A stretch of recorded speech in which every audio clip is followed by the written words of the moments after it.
آپ نے کہا ہے قاری خلیل الرحمان صاحب نے کہ قرآن و سنت کے خلاف اجماع معتبر نہیں ہے.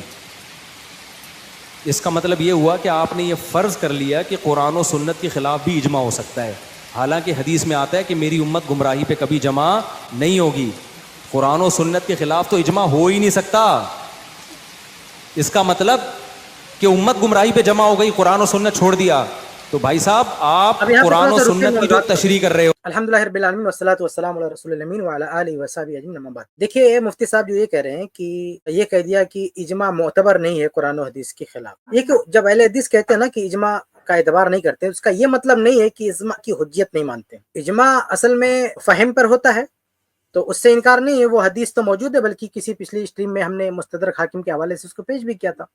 تو یہ تو مسلم ہے کہ اجماع اگر کسی مسئلے پہ ہو گیا ہے تو وہ معتبر ہے. لیکن قرآن و حدیث کے خلاف اجماع ممکن نہیں ہے. اسی مفہوم کو ادا کرنے کے لیے کہا جاتا ہے کہ یہ اجماع ثابت نہیں ہے. جب یہ کہا جاتا ہے نا، اہل حدیث جب یہ کہتا ہے کہ ہم اس اجماع کو نہیں مانتے ہیں، تو اس کا یہ مطلب نہیں کہ وہ منکر اجماع ہے، بلکہ اس کا اعتراض یہ کہ یہ اجماع ثابت نہیں ہے. بالکل ایسے ہی ہے جیسے اہل حدیث تو بھائی اپنے آپ کو اہل حدیث کہتے ہیں، حدیث کے ماننے والے ہیں، لیکن اس کا یہ مطلب نہیں ہے کہ آپ ضعیف حدیث لے آؤ اور کہو کہ بھائی تم تو اہل حدیث ہو، حدیث ماننے والے مان لو. نہیں، ضعیف حدیث نہیں مانتے. تو حدیث ثابت شدہ ہو سر آنکھوں پر ہے. ایسے اجماع بھی اگر ثابت شدہ ہو، واقعتاً اجماع ثابت ہو، تو کوئی مسئلہ نہیں اس کو ماننے میں. لیکن یہ مفتی طارق مسعود صاحب، جیسا کہ ابھی شیخ سرفراز نے کہا کہ ہر مسئلے میں ان کی عادت ہے مقلدین کی کہ ہر مسئلے میں یہ اجماع کا دعویٰ کرتے پھرتے ہیں.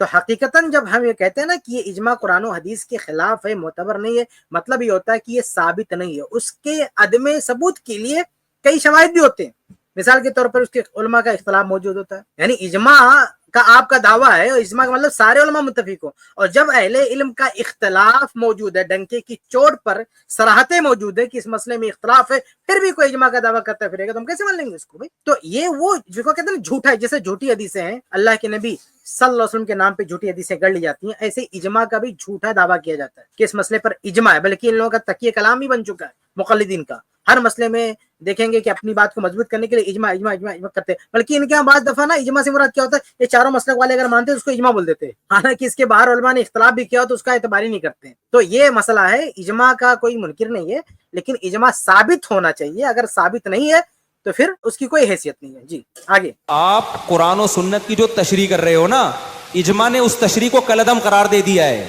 اس لیے آپ جو حدیث کا مطلب بیان کر رہے ہو، اجماع سے پتا چلا اجماع ٹھیک ہے، آپ غلط ہو. قسطوں کے کاروبار کے بارے میں یہ بات کہی، پھر کہا کہ عورت کو بھی ہر وقت خلا کا حق حاصل ہے، خلا کا رائٹ حاصل ہے. اس سے اگر آپ کی یہ مراد ہے. یہاں پہ رکتے ہیں تھوڑا سا. یہ جو قسطوں کے کاروبار کے بارے میں کہا، ہم اس طرف نہیں جائیں گے، لیکن بہرحال اختلاف موجود ہے. اس میں اجماع کا دعویٰ اگر کوئی کر رہا ہے تو یہ بیکار سی بات ہے. بہت سارے شیخ البانی رحمہ اللہ نے اس سلسلہ میں ایسے کئی آثار نقل کیے ہیں جہاں پہ اہل علم کا اختلاف موجود ہے. تو وہی ہم کہتے ہیں کہ جہاں پہ اختلاف موجود ہے، آپ وہاں پہ کیوں اجماع کا دعویٰ کرتے ہو؟ آپ یہ کہہ سکتے ہیں نا کہ آپ کی یہ دلیل ہے، یہ استدلال ہے، لیکن آپ ہر جگہ اجماع کا دعویٰ کر دو.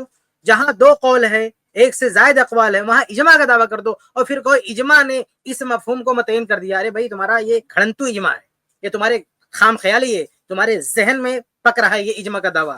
اس کا علمی دنیا میں اس اجماع کا کوئی وجود نہیں ہے، یہ صرف دعویٰ ہے. جیسے کتابوں میں جھوٹی حدیثیں بھی درج ہیں، ایسے کتابوں میں اجماع کے جھوٹے دعوے بھی ملتے ہیں پڑھنے کو. لیکن جس طرح سے نبی صلی اللہ علیہ وسلم کی طرف منسوب جھوٹی بات اور غیر معتبر بات کی کوئی حیثیت نہیں ہوتی ہے، ایسے امت کے علماء اور مجتہدین کی طرف یہ جھوٹی نسبت کہ انہوں نے اجماع کر لیا ہے، اس کی بھی کوئی حیثیت نہیں ہے. جی آگے بڑھتے ہیں. خلا کا رائٹ حاصل ہے. اس سے اگر آپ کی یہ مراد ہے کہ وہ یک طرفہ خلا، تو اس پہ انجینئر کے خلاف جو میں نے کلپ ریکارڈ کروایا آپ سن لیں. پھر آپ نے ٹی وی میں لاکھوں لوگ وہ چینل دیکھ رہے ہیں. کسی نے پوچھا اکٹھی 3 طلاقیں کتنی ہوتی ہیں، آپ نے کہا 1. کسی نے پوچھا دلیل کیا ہے، آپ نے کہا صحیح مسلم کی حدیث ہے. یہ لوگ نا میرے کلپ میں یہ چلا دیں یہ ساری، اب میرے پاس تو ٹائم نہیں ہے نا، لوگ چلا دیں یہ قاری خلیل صاحب کا نا یہ کلپ لگا کے، ان کے ریفرنسز مل جائیں گے آپ کو. تو کسی نے پوچھا کہ کیا دلیل ہے، تو محترم نے کہا کہ نبی صحیح مسلم میں آتا ہے، حضرت عبداللہ بن عباس کہتے ہیں نبی کے دور میں اکٹھی 3 طلاقیں ایک سمجھی جاتی تھی. میرا قاری صاحب سے سوال ہے کہ حضرت مجھے تو صرف شادیاں آتی ہیں، آپ کو شادیوں کے علاوہ بہت کچھ آتا ہے نا، تو آپ سے میرا مطالبہ ہے کہ صحیح مسلم میں اگر کوئی ایک ایسی حدیث دکھا دیں جس میں آتا ہو کہ نبی کے دور میں اکٹھی 3 طلاقیں ایک ہوتی تھیں. تو جو سزا آپ دینا چاہیں نا میں اس کے لیے تیار ہوں. ایسی کوئی حدیث اس کائنات میں موجود نہیں. اکٹھی کا لفظ آپ نے کیوں لگایا اپنی طرف سے جبکہ یہ حدیث میں یہ الفاظ موجود نہیں؟ کیوں لگایا آپ نے؟ آپ کہہ سکتے ہو میں نے تشریح میں لگایا ہے, تو پھر نبی کی طرف منسوب کیوں کر رہے ہو اس تشریح کو؟ آپ بولو حدیث میں یہ ہے کہ نبی کے دور میں 3 طلاقیں ایک ہوتی تھیں, اکٹھی اور الگ الگ نہیں ہے. یہ میں اپنی طرف سے تشریح کر رہا ہوں کہ اکٹھی. آپ نے اپنی تشریح کو پیغمبر کے کھاتے میں کیوں ڈالا ہے صلی اللہ علیہ وسلم؟ یہ ظلم ہے یا نہیں ہے؟ لوگ تو یہ سمجھیں گے نبی کے دور میں اکٹھی 3 ایک ہوتی تھیں اور مولویوں نے اکٹھی 3 کو 3 کر دیا ہے. ترجمہ تو آپ وہی کرو نا جو حدیث میں بنتا ہے, پھر آپ اس میں ایڈیشن کرو بھائی فلانی دلیل کی وجہ سے میں نے اکٹھی کا لفظ بڑھایا. تو آپ نے اکٹھی کا لفظ کیسے؟ حدیث میں آتا ہے علل اطلاق نبی کے دور میں 3 طلاقیں ایک ہوتی تھیں. حضرت عمر نے کیا نافذ کر دیا؟ 3 کو 3. بس اس کا رکتے ہیں جواب یہ کہ ایسی یہاں پہ رکتے ہیں. انہوں نے یہاں پہ جو اعتراض کیا نا, یہ ان کا اعتراض نہیں ہے, قاڑوی صاحب وغیرہ اور کئی لوگوں نے اعتراض کیا ہے کہ صحیح مسلم کی حدیث میں اکٹھی کا لفظ کہاں ہے, یعنی 3 طلاق اکٹھی کا لفظ کہاں ہے, آپ نے ترجمہ کیوں کر دیا؟ تو میں آپ کو بتا دوں کہ یہ ترجمہ خود احناف ان کے گھرانے کے لوگوں نے کیا ہے. میں ایک حوالہ دے دیتا ہوں. یہ ایک کتاب ہے نا شریعت یا جہالت, جو حقانی صاحب کی کتاب ہے, جو دیوبندی تھے, بلکہ وہ دیوبندیوں کی حمایت میں بہت ساری کتابیں بھی لکھیں. ان کے الفاظ ہے, شریعت یا جہالت ان کی کتاب ہے, صفحہ نمبر 199 پہ لکھتے ہیں کہ حضرت ابوبکر صدیق رضی اللہ عنہ کی خلافت میں اور 2 سال تک حضرت عمر رضی اللہ عنہ کی خلافت میں ایک ساتھ 3 طلاقیں دینے کو ایک خیال کیا جاتا ہے. یہ سوال یہ ہے کہ آپ کے حنفی شخص نے, آپ کے گھرانے کے لوگوں نے یہ ایک ساتھ ترجمہ کہاں سے لیا ہے؟ اگر یہ حدیث میں اس کی گنجائش نہیں تو ساری لعنتیں پہلے اپنے گھر پہ برساؤ نا, کہ ان لوگوں نے بھی یہ باقاعدہ ترجمہ کر رکھا ہے, ایسے بریلیوں نے بھی یہ ترجمہ کر رکھا ہے. تو دیوبندی اور بریلوی حضرات ان لوگوں نے بھی باقاعدہ یہ ترجمہ کر رکھا ہے کہ اس سے اکٹھی جو ہے مراد ہے. دوسری بات یہ کہ آپ جو ہے اجماع کا دعویٰ کرتے ہیں نا کہ بھائی اجماع ہے. سوال یہ ہے کہ اس حدیث میں 3 طلاق سے مراد اکٹھی 3 طلاق ہے. اس کے برخلاف مفتی صاحب آپ کے علاوہ, مقلدین کے علاوہ, آپ جیسے لوگ علاوہ اس 1400 سال میں کس نے یہ کہا ہے کہ یہ 3 طلاق مراد نہیں ہے ایک ساتھ؟ ہاں, یہ کس نے یہ دعویٰ کیا ہے؟ یعنی اس مفہوم پر تو پوری امت کا اتفاق ہے. اس سے مراد کیا ہے کہ اکٹھی دی گئی 3 طلاق مراد ہے. اور ایک پوائنٹ اور ہے کہ اگر یہ کہنا چاہتے ہیں کہ 3 طلاق کا مطلب ہے کہ الگ الگ طلاق دی جاتی تھی تو بھی نبی کے دور میں ایک شمار ہو جاتا ہے, یعنی ایک آدمی نے طلاق دیا, آپ کیا کہنا چاہتے ہیں, ایک آدمی نے طلاق دیا پھر رجوع کر لیا, اور اس کے بعد میں پھر اس بندے نے کچھ دنوں کے بعد طلاق دے دیا اور رجوع کر لیا, اور پھر تیسری طلاق دیا, تو کیا یہ طلاق ایک شمار ہوتی تھی اللہ کے نبی صلی اللہ علیہ وسلم کے دور میں؟ کیا پوری دنیا میں کسی بھی عالم کا یہ موقف ہے, یہ قول ہے؟ کیا اللہ کے نبی صلی اللہ علیہ وسلم کے دور میں یہ چیز شمار ہوتی تھی؟ ہرگز نہیں.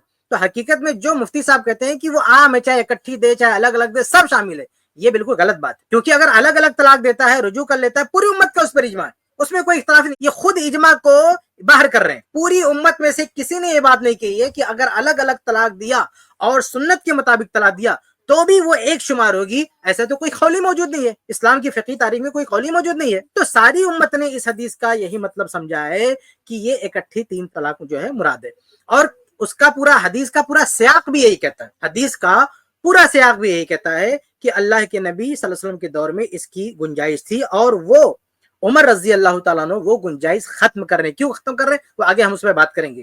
تو حدیث کا پورا بھی سیاق یہی کہتا ہے کہ پہلے جو چیز تھی اب وہ چیز جو ہے ختم کی جا رہی ہے, وہ گنجائش ختم کی جا رہی ہے. ایک اور پوائنٹ یہ ہے کہ یہ لوگ جب تشریح کرتے ہیں نا اس حدیث کا ایک مطلب بتاتے ہیں, کہتے ہیں یہ غیر مدخولہ سے متعلق ہے.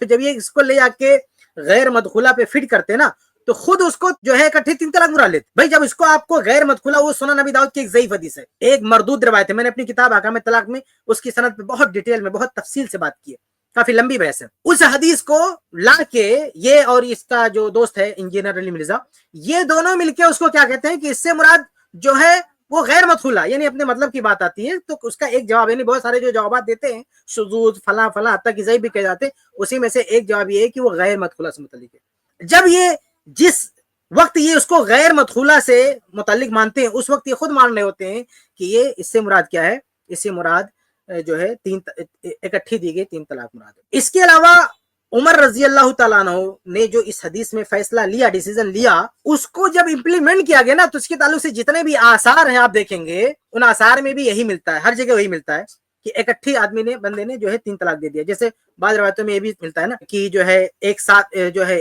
طلقت کے عدد نجوم, آسمان کے جتنے ستارے ہیں اس کے برابر جو ہے تجھ کو جو ہے 3 طلاق. تو اس طرح کے سارے آثار بھی ملتے ہیں کہ اس کا جو ہے کیا مطلب ہے. مسند احمد کی ایک روایت بھی ہے جس میں فی مجلس واحد کی صراحت بھی ہے کہ ایک مجلس میں، یعنی وہ اس کے راوی بھی عبداللہ بن عباس رضی اللہ تعالیٰ عنہ بھی ہیں. اس کے راوی بھی کون ہے؟ عبداللہ بن عباس رضی اللہ تعالیٰ عنہ ہیں. دونوں حدیث کے راوی عبداللہ بن عباس رضی اللہ تعالیٰ عنہ. تو حدیث کے راوی ہیں، حدیث کی تشریح ہوتی ہے. اور دوسری حدیث میں، اور یہ کوئی مطلب اگر کوئی اپنی فہم لائے نا، اپنے من سے کوئی بات لائے تو یہ کسی حد تک کہا جا سکتا ہے کہ اپنی بات حدیث میں کیوں ڈال لو، لیکن وہ دوسری حدیث میں ہی وہ بات ہے. جیسے قرآنی آیات میں 2 آیات ہوں لیکن ایک جگہ کوئی وضاحت آ گئی اور وہ آیت میں آئی، اور دوسری جگہ بھی بات کرتے ہوئے آدمی وہ کہہ دے، تو یہ ایسا نہیں کہیں گے کہ اپنی طرف سے کوئی مفہوم اس میں شامل کر لیا. وہ مفہوم آیت ہی کا بیان کرتا ہے. یہی معاملہ حدیث کا بھی ہے. اگر ایک حدیث کی تشریح میں، حالانکہ حدیث کا سیاق بھی کافی ہے، لیکن ایک حدیث کی تشریح میں دوسری واضح حدیث آ رہی فی مجلس واحد، تو وہ حدیث کیا ایک ہی مجلس میں ایک ہی ساتھ 3 طلاق دی گئی تھی؟ وہ تو اس میں تو پوری وضاحت ہے نا. وہ بھی عبداللہ بن عباس رضی اللہ عنہ کی حدیث ہے. تو عبداللہ بن عباس ہی یہ تو کہہ رہے ہیں نا کہ نبی کے دور میں ایسا ہوتا تھا. نبی کے دور کے ایک ایگزامپل بھی انہوں نے بتا دیا کہ کیسا ہوتا تھا.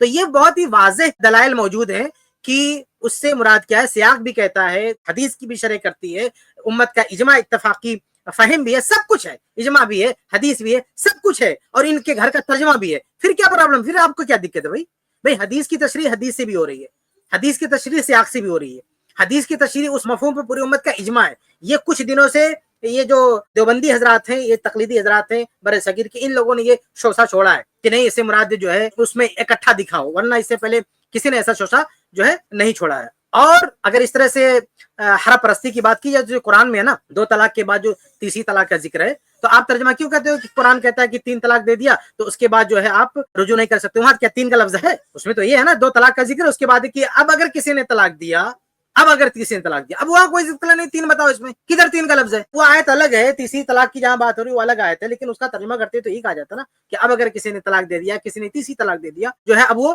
رجوع نہیں کر سکتا ہے، کس سے ختم ہو گیا. تو وہاں اگر کسی نے یہ مفہوم بیان کر دیا تو کیا کہیں گے کہ اس نے تحریف کیا قرآن کی؟ ہرگز نہیں.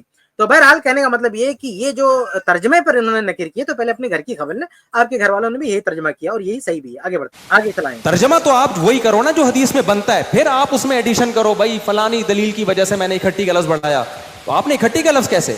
حدیث میں آتا ہے علل اطلاق نبی کے دور میں 3 طلاقیں ایک ہوتی تھیں. حضرت عمر نے کیا نافذ کر دیا؟ 3 کو 3. اس کا جواب یہ کہ ایسی ہی حدیث متا کے بارے میں بھی ہے. جابر بن عبداللہ کہتے ہیں نبی کے دور میں ہم متا کیا کرتے تھے، ابو بکر کے دور میں متا کیا کرتے تھے، عمر نے کیا کیا؟ متا پر پابندی لگا دی. ہم کہتے ہیں جو اس کا جواب ہے وہی اس کا جواب. کیا جواب ہے اس کا؟ بھائی متا کے نبی کیا ہے، نبی کے آرڈر سے نہیں کیا متا کسی نے، معاذ اللہ. حرام ہو گیا تھا پہلے ہی، بہت سے لوگوں کو علم نہیں تھا اس لیے انہوں نے کیا، ان کو نہیں پتا تھا حرام ہے. ایسے ہی صحیح حدیث سے یہ بات ثابت ہے کہ زمانے جاہلیت میں جب کوئی اکٹھی طلاقیں دیتا تھا، چاہے 1 یا 10 طلاقیں دے دے، وہ ایک ہی سمجھی جاتی تھی. تو جب قرآن کی آیتیں نازل ہوئی الطلاق مرتان، قرآن نے اس حکم کو منسوخ کر دیا. جیسے متا کو منسوخ کیا گیا ہے، اس حکم کو بھی منسوخ کیا گیا. عین ممکن ہے بہت سے صحابہ کو معلوم نہ ہو تو وہ اکٹھی 3 کو 3 سمجھتے رہے ہو. اگر آپ یہ حدیث کی یہ تشریح نہیں کرتے تو قاری خلیل صاحب میرے ٹو دا پوائنٹ سوال کا جواب دو، دائیں بائیں گھمانا نہیں بات کو، لوگ گھماتے بہت ہیں. اس کا مطلب پھر یہ ہوا کہ حضرت عمر نے اللہ کے حلال کو حرام کیا ہے. پھر انہوں نے اس سے پہلے جو اعتراض کیا ہے بڑا مشہور اعتراض ہے اور یہ بار بار پیش کرتے ہیں کہ صحیح مسلم میں متا کے بارے میں بھی ایسی حدیث ہے، اس کا کیا جواب ہے؟ مفتی صاحب پوچھتے ہیں اس کا کیا جواب؟ اس کا 2 جواب ہے، سنیں. پہلی بات یہ ہے کہ طلاق سے متعلق جو روایت ہے کہ عہد رسالت میں 3 طلاق ایک شمار ہوتی تھی، عہد رسالت میں 3 طلاق ایک شمار ہوتی تھی. ہم وہی ترجمہ کرتے ہیں جو اس میں ہے روایت میں. عہد رسالت میں 3 طلاق ایک شمار ہوتی تھی، اور آگے حدیث میں فوراً کیا ہے کہ عہد صدیقی میں بھی 3 طلاق ایک شمار ہوتی تھی. اس روایت میں کہیں بھی ایسا نہیں ہے، نہ کسی اور روایت میں ہے کہ یہ حکم منسوخ ہوا. سمجھ رہے؟ یعنی عہد رسالت میں 3 طلاق، وہ جو زمانے جاہلیت کی بات بیچ میں لے آیا نا، وہ زمانے جاہلیت کی بات تو الگ ہی ہے. اسلام کی بات ہو رہی ہے. اسلام نے جو لا دیا، جو قانون دیا کہ 3 طلاق جو ہے ایک شمار ہوگی، اکٹھی کسی نے دے دیا تو ایک شمار ہوگی. تو یہ جو بات ہے کہ 3 طلاق کو ایک شمار ہونا، اس کے برخلاف کوئی ناسخ موجود نہیں ہے. مفتی صاحب کی ہم بات مان لیتے ہیں کہ متا والی بات، طلاق والی بات دونوں ایک طرح سے ہے، لیکن دونوں میں 2 فرق ہے. اگر یہ 2 فرق نہ ہوتا نا تو ہم کہتے دونوں ایک طرح سے. پہلا فرق یہ ہے کہ طلاق والی حدیث کا کوئی ناسخ نہیں ہے، جبکہ متا والی حدیث کا ناسخ موجود ہے. صحیح اور صریح حدیث موجود ہے کہ نسخ کی دلیل موجود ہے، جبکہ 3 طلاق ایک ہوتی تھی، اس حکم کو منسوخ کیا گیا ہو. یعنی اللہ کے نبی صلی اللہ علیہ وسلم کے دور میں جو 3 طلاق ایک شمار ہوتی تھی، اس حکم کو منسوخ کیا گیا، اس کی کوئی نص کوئی دلیل موجود نہیں ہے کہ یہ منسوخ کیا گیا، جبکہ متع کے بارے میں ناسخ موجود ہے، مفتی صاحب بھی انکار نہیں کر سکتے۔ تو بھائی جس کے بارے میں ناسخ موجود ہے اور جس کے بارے میں ناسخ موجود نہیں ہے، دونوں کو آپ ایک جیسا کیسے کر سکتے ہیں؟ تو طلاق کے بارے میں ناسخ موجود نہیں ہے، اس لیے وہ حکم برقرار رہے گا، اور متع کے بارے میں چونکہ ناسخ موجود ہے اس لیے وہ حکم برقرار نہیں رہے گا۔ سمجھ رہے ہیں پہلی بات۔ دوسرا پوائنٹ یہ، دوسرا جواب یہ ہے کہ عمر رضی اللہ تعالیٰ عنہ نے جو طلاق کے بارے میں جو قانون بنایا تھا کہ کسی نے 3 طلاق اب دے دیا تو ہم اس کا قصہ ختم کر دیں گے، یہ ان کا اپنا سیاسی اجتہاد تھا۔ یہ فیصلہ ان کا کسی نص کی بنیاد پہ نہیں تھا، بلکہ مسلم میں باقاعدہ مینشن ہے کہ اس میں گنجائش تھی۔ وہ نص کی طرف اشارہ کر رہے ہیں کہ گنجائش تھی لیکن یہ ختم کی جا رہی گنجائش تھی لیکن انہوں نے ختم کی۔ اس میں جو اعتراض ہے نا مفتی صاحب کا کہ وہ کون ہوتے ختم کرنے والے، آگے ہم اس کا جواب دے رہے ہیں، لیکن یہ ذہن میں رکھیں کہ عمر رضی اللہ تعالیٰ عنہ نے طلاق کا جو لا لائے، قانون لے کر آئے، وہ ان کا سیاسی اجتہاد تھا، لیکن متع کے بارے میں جو منع کیا روکا یہ ان کا اجتہاد نہیں تھا، یہ نص تھی۔ یعنی وہ حدیث کی روشنی میں کہا کہ یہ شریعت میں گنجائش ہی نہیں ہے، یہ آپ ایسا نہیں کر سکتے۔ تو جب حدیث کو لے کر، شریعت کو لے کر، یہ ان کا شرعی فتویٰ تھا، بلکہ شرعی فتویٰ بھی نہیں، حدیث کی اتباع تھی، ان کا یہ اتباع تھا، کوئی اجتہادی فتویٰ نہیں تھا، یہ کوئی اجتہاد تھا ہی نہیں۔ یعنی متع سے جو منع کیا یہ عمر رضی اللہ عنہ کا اجتہاد تھا ہی نہیں، نہ سیاسی نہ فقہی کسی لحاظ سے، یہ تو ڈائریکٹ حدیث کی اتباع ہے، حدیث کی پیروی ہے۔ جب جو ہے حدیث موجود ہے کہ متع جو ہے بند ہو گیا ہے، اس کو منع کر دیا گیا، تو اب اس پہ عمل نہیں ہو سکتا۔ تو جو نافذ کیا وہ حدیث پر جو ہے عمل کرنے پر امت کو لگایا، جو لوگ اس حدیث سے واقف نہیں تھے۔ تو یہ دوسرا فرق کیا ہے کہ متع کے بارے میں عمر رضی اللہ عنہ کوئی اجتہاد نہیں کر رہے ہیں بلکہ حدیث پہ لا رہے ہیں، اور متع کے بارے میں حدیث مینشن بھی کر رہے ہیں۔ چنانچہ ابن ماجہ کی روایت میں اجازت تھی ثم حرمہ، پھر اسے حرام کر دیا گیا۔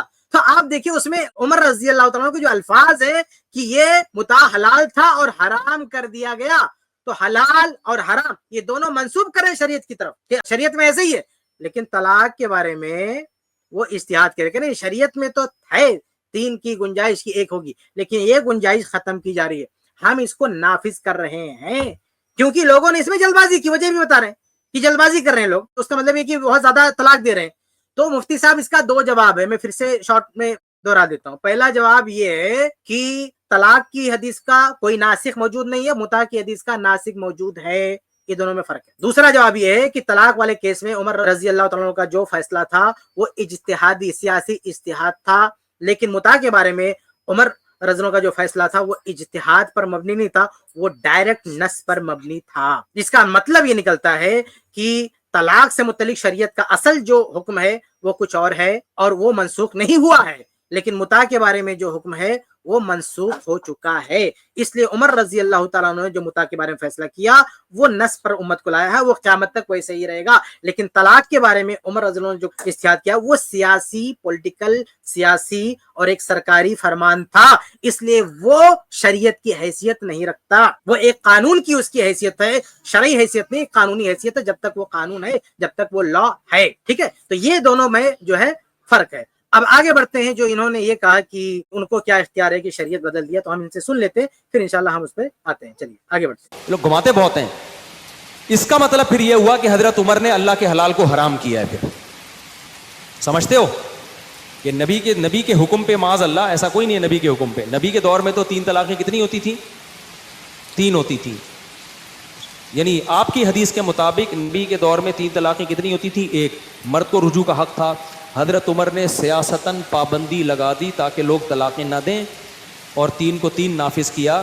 تو یہ سیاست ہے یا دین میں تحریف ہے؟ اس کا جواب چاہیے مجھے قاری خلیل الرحمن صاحب سے، جو مجھے کہہ رہے ہیں کہ اس کو شادیوں ہم جواب دیتے ہیں نا کے علاوہ کچھ بھی۔ دیکھیں کتنا زہریلا سوال ہے ان کا کہ یہ سیاست ہے یا دین میں تحریف ہے۔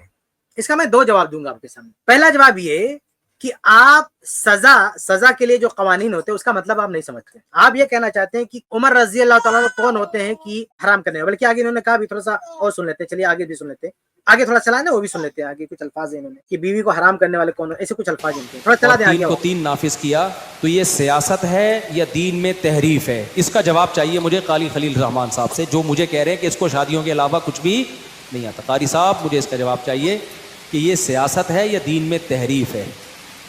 بولو نا۔ ایک آدمی نے 3 طلاقیں دی, اس کی بیوی حلال ہے, حضرت عمر نے کیا کیا؟ حرام. کیا خلیفہ کو ایسی سیاست جائز ہے؟ بولتے کیوں نہیں؟ اس سے بدترین دین میں تحریف کوئی ہو سکتی ہے؟ سارے صحابہ اس پہ خاموش ہوئے, تو آپ صاف صاف بول لو حضرت عمر نے دین میں تحریف کی ہے. شیعہ لوگ صاف طور پہ کہتے ہیں حضرت عمر نے تحریف کی ہے, یہی حدیث پیش کر کے. آپ آدھے شیعہ بن رہے ہو, آدھے سنی بن رہے ہو, بات وہی کر رہے ہو, نوالا شیعوں سے لے رہے ہو آپ, لیکن آپ کہہ رہے ہو حضرت عمر کا سیاسی فیصلہ تھا یہ. ابے بھائی صاحب, یہ سیاسی فیصلے میں بیویاں حلال حرام نہیں ہوتی, سیاسی تو یہ ہوتا ہے. روکیے, یہی سننا چاہتا تھا میں, سیاسی فیصلے میں بیویاں حلال حرام نہیں ہوتی ہیں, سمجھ رہے ہیں؟ یہ ان کا فنڈا ہے, ان لوگوں کا, مقلدین کا. یہ بار بار کہتے ہیں, جذباتی انداز میں بات کرتے ہیں, کہتے ہیں کہ سیاسی فیصلے میں حلال کو حرام کیسے کر دیا. ارے مفتی صاحب, سزا کا مطلب کیا ہوتا ہے بتائیں؟ جب کوئی حاکم کسی کو سزا دیتا ہے اس کا مطلب کیا؟ مثال کے طور پر مفتی صاحب, آپ نے اگر کوئی جرم کیا اور اس کے بعد آپ کو قید ہو گئی, چلو 1 سال کے لیے قید ہوگی, عمر قید ہوگی, تو عمر قید میں کیا ہوگا؟ آپ اپنی بیوی کے ساتھ نہیں رہ سکتے, آپ اپنی خود کے گھر میں نہیں رہ سکتے جس کے آپ مالک ہیں, آپ اپنے گھر کا کھانا نہیں کھا سکتے جو آپ کے لیے حلال ہے, آپ اپنی بیوی سے تعلق نہیں بنا سکتے, گھر پہ نہیں آ سکتے, بچوں کو اسکول نہیں چھوڑ سکتے. یہ ساری چیزوں پر بندش لگے گی کہ نہیں لگے گی؟ اگر آپ کو کوئی سزا دی جائے اور قید کر دیا جائے تو آپ کو قید کرنے کے بعد جو بھی چیزیں جائز تھی پابندی لگائی جائے گی کہ نہیں لگائی جائے گی؟ اب مفتی صاحب, اگر آپ کو سزا دی جائے اور آپ کو قید کر دیا, آپ بولے ارے تم لوگ کون ہوتے ہو ہماری بیوی کو ہمارے لیے حرام کرنے والے, تم لوگ کون ہوتے ہو ہمارے گھر کو ہمارے لیے حرام کرنے والے, اللہ نے میرے گھر کو میرے لیے حلال کیا, اللہ نے میری بیوی کو میرے لیے حلال کیا, اللہ نے میرے بچوں سے ملنا میرے لیے حلال کیا, تم کون ہوتے ہو؟ میں نہیں مانتا اس قید کو. تو کہیں گے پاگل ہو گیا کیا, بیوقوف ہو گیا؟ آپ سمجھ رہے کہ نہیں؟ سزا کا مطلب یہی ہوتا ہے کہ جو چیزیں حلال ہیں آپ کے لیے ان سے آپ کو محروم کر دیا جائے, وہ سہولت چھین لی جائے آپ سے, تبھی تو سزا بنے گی. ورنہ بھیا ہر مجرم کھڑا ہو کے بول سکتا, کسی کو آپ قید کی سزا دے ہی نہیں سکتے, قید کی سزا دینے سے ہر مجرم بولے گا, کیا بولے گا؟ بولے گا میرا گھر میرے لیے حلال ہے, میری بیوی میرے لیے حلال ہے, تو کون ہوتا روکنے والا؟ بھائی مجھے تو شرعی اعتبار سے تو قید میں ڈال ہی نہیں سکتا, کیونکہ قید میں ڈالنے کا مطلب میں اپنے بال بچوں کے ساتھ رہ نہیں سکتا. جو اللہ نے حلال کیا تو کون ہوتا حرام کرنے والا؟ تو مفتی صاحب یہ بتائیں کہ جو بھی حاکم کسی کو قید کی سزا سناتا ہے, کیا وہ شریعت میں تحریف کر رہا ہے؟ کیا وہ اللہ کے حلال کردہ امور کو حرام کر رہا ہے؟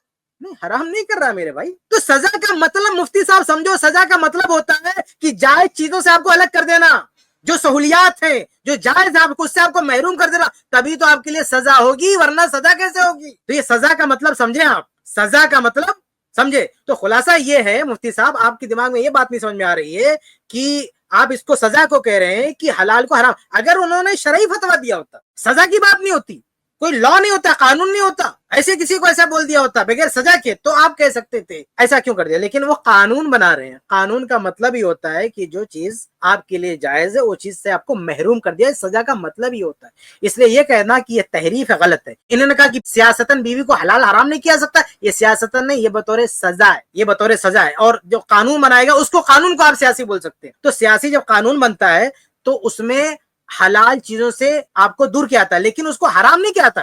عمر فاروق رضی اللہ تعالیٰ عنہ نے یہ نہیں کہا ہے کہ بیوی آپ کے لیے حرام ہو گئی. مفتی صاحب کو ہمارا چیلنج ہے, جاؤ, بہت چیلنج کرتے ہو آپ نا کہ ایک کٹھا دکھاؤ, میں آپ کو چیلنج کرتا ہوں, جاؤ ساری کتابیں چھان مارو, مجھے ایک روایت لے کر آؤ کہ عمر رضی اللہ تعالیٰ عنہ نے کہا تھا یا کہا ہو کہ اگر کسی نے اپنی بیوی کو 3 طلاق دے دیا تو 3 طلاق دینے کے بعد بیوی حرام. یہ آپ کو چیلنج ہے قیامت تک. مفتی صاحب آپ جا کے مجھے ایک روایت نکال کے بتاؤ, آپ جاؤ چھان مارو ساری روایتیں, ایک روایت نکال کے بتا دو کہ عمر رضی اللہ تعالیٰ نے یہ کہا ہو کہ کسی نے 3 طلاق دے دیا تو اس کی بیوی اس کے لیے حرام. یہ انہوں نے کہا تو ہمیں بتاؤ. عمر رضی اللہ نے یہ نہیں کہا کہ حرام ہے, بلکہ انہوں نے کہا میں الگ کر دوں گا یا اب ان پہ نافذ کر دوں گا, یعنی ان کی بیوی ان سے الگ کر دیے. تو بیوی حرام نہیں, حلال ہی ہے, لیکن اس کے باوجود بھی الگ کر رہے ہیں کیونکہ یہی تو سزا ہے. جیسے ایک قیدی کے لیے اس کی بیوی حلال ہوتی ہے, اس کا گھر حلال ہوتا ہے, لیکن قیدی کو وہاں سے الگ کر دیا جاتا ہے. تو حاکم جب الگ کرتا ہے, قید کا سزا سناتے, تو حاکم یہ نہیں بولتا ہے تیری بیوی تجھ پہ حرام ہو گئی ہے, تیرا گھر تجھ پہ حرام ہو گیا, بھائی حلال ہی ہے لیکن تو مجرم ایسے تو دور رہے. تو ایسے عمر رضی اللہ تعالیٰ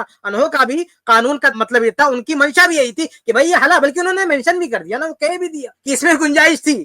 یعنی عمر رضی اللہ کہہ رہے ہیں کہ بیوی حلال ہی ہے, گنجائش ہے, لیکن سزا یہ دے رہا ہوں کہ نہیں رہنے دوں گا ساتھ میں. اس میں کیا پرابلم ہے؟ ایک حاکم اس کو اختیار ہے نا سزا دینے کا, اس کو قانون بنانے کا اختیار ہے, آپ کو کیا دقت ہے اس میں؟ تو مفتی صاحب جو آپ اس میں تحریف کا الزام لگا رہے ہو نا, یہ بڑا ہی خطرناک الزام ہے. عمر رضی اللہ تعالیٰ نے اگر حرام کہا ہوتا بیوی کو, تب آپ کہتے ہیں انہوں نے کیسے جو ہے حرام نہیں کہا ہے,